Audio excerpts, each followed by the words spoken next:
এনসিপির ছেলেপেলে আমাদের বহুদলীয় গণতন্ত্রের প্রতিষ্ঠাতা প্রভাব শহীদ জিয়া রহমানের ছবি তারা পায়ের তলে দিয়ে পাড়াইছে। এত বড় সাহস তারা কোথায় পায়? বাংলাদেশ জাতীয়বাদী যুবদল কেন্দ্র ঘোষিত আজকের প্রোগ্রামটার মুখ্য উদ্দেশ্য সেটা হচ্ছে যে এনসিপি ঘরের ভিতরে আতুরে ঘর থেকে জন্ম নেয় এই দলটা।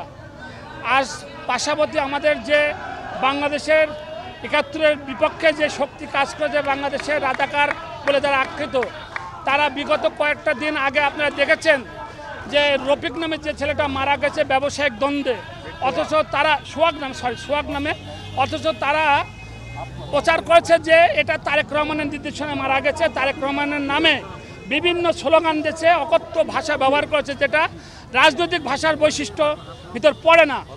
অথচ আমাদের নেতা এই সম্পর্কে কিছুই জানেন না। এটা জানার বিষয়টা আইনশৃঙ্খলা রক্ষাকারী বাহিনীর। আপনারা দেখেছেন যে এই হত্যাকাণ্ডের 2 দিন পরে মিডিয়া একটি ভিডিও ক্লিপ ছাড়েছে, সেটার ভিতরে কি হয়েছে সমস্ত কিছু বোঝা যাচ্ছে। পার্শ্ববর্তী আরেকটা বিষয় যে আমাদের কলিজায় আঘাত লাগাচ্ছে যে আজকে শিবির জামাতের ছেলেপেলে, এনসিপির ছেলেপেলে আমাদের বহুদলীয় গণতন্ত্রের প্রতিষ্ঠাতা প্রভাব শহীদ জিয়া রহমানের ছবি তারা পায়ের তলে দিয়ে পাড়াইছে। এত বড় সাহস তারা কোথায় পায়? আমরা এদের দাঁত ভাঙা জবাব দেওয়ার জন্য আজকে সারা বাংলাদেশের কেন্দ্রীয় যুবদল যে প্রোগ্রাম করেছে, আপনারা দেখেন যে আজকে মানুষের ঢল কুষ্টায় নেমেছে।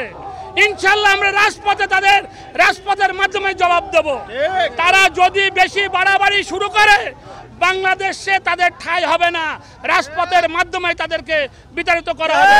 তত্ত্বাবধায়ক সরকারের অধীনে অল্প দিনের মধ্যেই একটি সুষ্ঠু সুন্দর নির্বাচন চাই। সেই নির্বাচনে বাংলাদেশের বহুদলীয় গণতন্ত্র ফিরে আসবে, মানুষের ভোটাধিকার ফিরে আসবে, সুষ্ঠু ভোটের মাধ্যমে দেশের নির্বাচন হবে। যে দলই ক্ষমতায় আসুক আমাদের দল এবং আমরা তাদেরকে স্যালুট জানাবো। আমরা বাংলাদেশের মানুষের ভোটাধিকারের জন্য আমাদের নেতার নির্দেশে আন্দোলন সংগ্রাম করেছি। আমরা চাই বাংলাদেশে একটা সুষ্ঠু সুন্দর নির্বাচন অতি স্বল্প দিনের মধ্যে হোক।